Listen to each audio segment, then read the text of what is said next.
I'm not gonna lie to you guys. I thought that these types of activists would eventually die out. Holy, that is a crazy introduction. Somebody is going to take that the wrong way, or they understood what I said.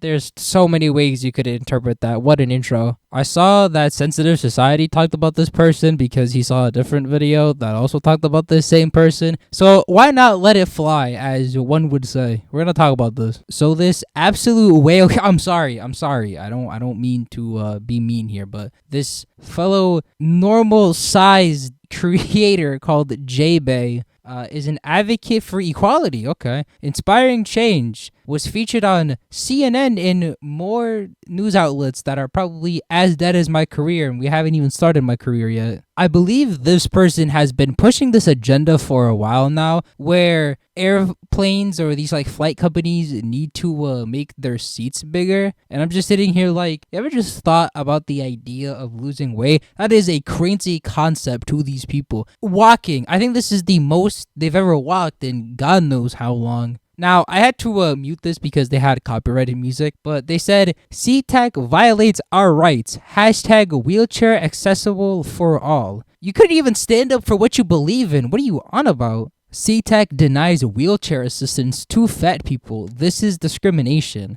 You ever just thought about losing a couple of pounds? A couple of pounds is being nice here. Oh my god, bro. Some poor minimum wage worker will not be sacrificing their back unless they are working out like crazy and basically look like prime Muhammad Ali to be able to push your fat ass. Now, very early on, I want to say in this video that if you are fat for like medical reasons, I completely understand that, okay? I am separating people that are being fat because they have medical stuff going on versus people that will just eat like 15 pounds worth of McDonald's and then just sit there and let it like consume in their body and gain like 30 pounds in a day. So if you have any sort of like medical reasons, then I completely understand. But this person right here could clearly just like start walking around, lose a couple pounds of that water weight, and then slowly start working out, and then boom, you have a healthy and successful life. Why is this agenda still existing in the glorious year that is 2025? Imagine this type of energy used elsewhere.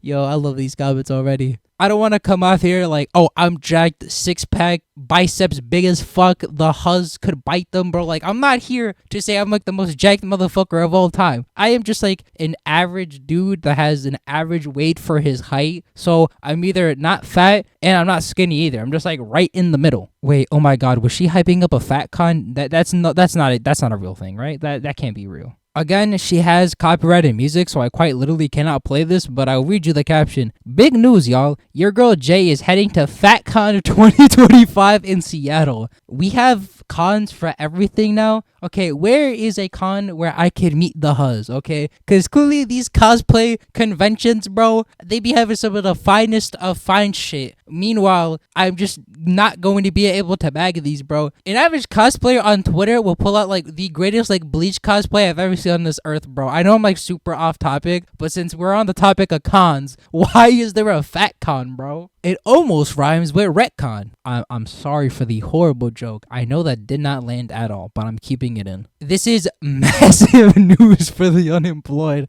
I saw my chance. Do not blame me. Okay, so she made this video fighting fat phobia or some shit, or debunking fatphobic solutions because she couldn't fit in a plane seat. So let's just see what she's saying here. All right, let's debunk the fatphobic solutions to small plane seats. Ready? Let's go.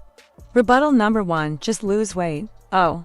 So I should just change my entire body to accommodate your comfort?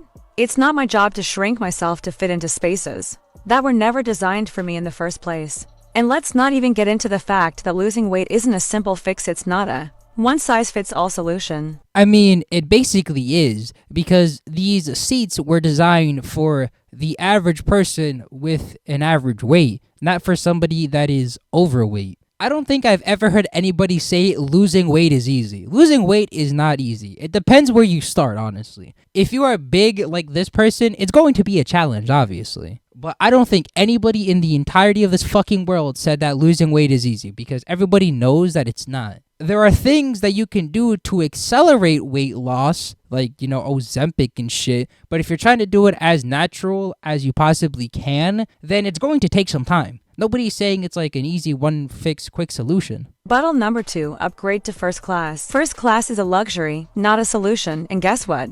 First class isn't even big enough for some fat bodies. The cost is way out of reach for most people. And upgrading doesn't solve the fundamental issue of undersized seats for fat people. I have a random question. Why are you using like the TikTok voice things? You couldn't just have done a voiceover because you would be breathing every 3 seconds. Like I can just imagine her doing like upgrade to first class. First class is a luxury, not a solution. Yo, I'm sorry, dude. I'm gonna get fatphobic allegations, man. I'm never meeting them. Rebuttal number 3, don't fly then. I'll just stop living my life because the world isn't built for me. Flying is a necessity for many people, whether for work, family, or travel. Telling fat people to just stay home is not a solution, it's exclusion. Flying and traveling is a privilege because it costs money. How do you not see that? The average person understands that traveling is expensive and many people don't even get to travel because of how expensive it can be. Now, yes, if you organize accordingly, you're able to get it at a cheaper price, lower price, something that's affordable for you. I completely understand that. But for a lot of us, even that isn't enough. Rebuttal number 4, flying isn't right? It's a privilege. Sure, flying is a privilege, but basic human dignity and accessibility are rights. No one should be excluded from traveling comfortably or safely because of their body size. Let's focus on equality, not exclusion. Well, yeah, because even if my fucking backpack is like a couple pounds over, I have to now like throw some shit out to get the requirement for how heavy my backpack should be because this person over here is about a couple 100 pounds, a little bit heavy, so that way the plane can actually like get up and fly. Like, what the fuck? Rebuttal number 5, I have to pay extra for luggage, so you should be charged by weight.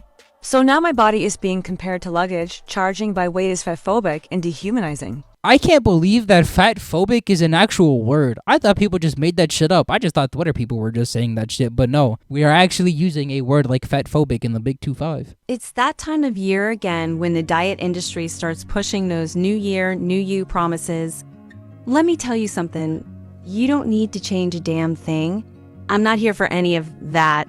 No, I won't be joining your New Year's resolution diet plan. Why do I feel like this was all eaten in a single day? Is that just me? Also, if you don't want to give up like the foods that you eat, I say just eat moderately, meaning go on a calorie deficit. So let's say you're like 5'11", 220, maybe just eat about like a few 100 calories less than your average or what you need to stay at that weight. And then boom, there you go. Easy life hack. So that way you're not giving up on like the foods you crave, because the old way that people used to do that shit when like those adverts would come out and they were like, oh, all you gotta do is eat salads and shit. Like, no, just eat moderately. What I always do is I'll just have one big meal, and then if I crave something, I'll just have water. I'll have one big plate of like good food that I'm in the mood for, and then again, if I'm craving something or I don't want to have like chips or a snack, I'll just have water. Like sometimes it's okay to just have like a bag of chips or some shit. Like it's not gonna kill you guys, okay? Just enjoy the food that you like, but just eat accordingly. It's not hard. It's really not that hard. Losing weight is not that hard either, like I've already mentioned. Again, I'm just the average person with the average weight. I can get a little bit, leaner and, build some muscle. Prepare for the great lock-in of September to December of 2025, okay? I will be face revealing at the end of December, and you're gonna see a 5'11" jack motherfucker that's gonna get his way. But yeah, fat activism in the Big 2-5. Can we leave that in like 2023, 2022, I think? Is that when it was most popular? I don't even remember, man. I don't even care. But yeah, anyways, that's it from me today. If you are new to the channel, please consider subscribing. Road to 2K. I believe in it. And yeah, that's really about it. See ya!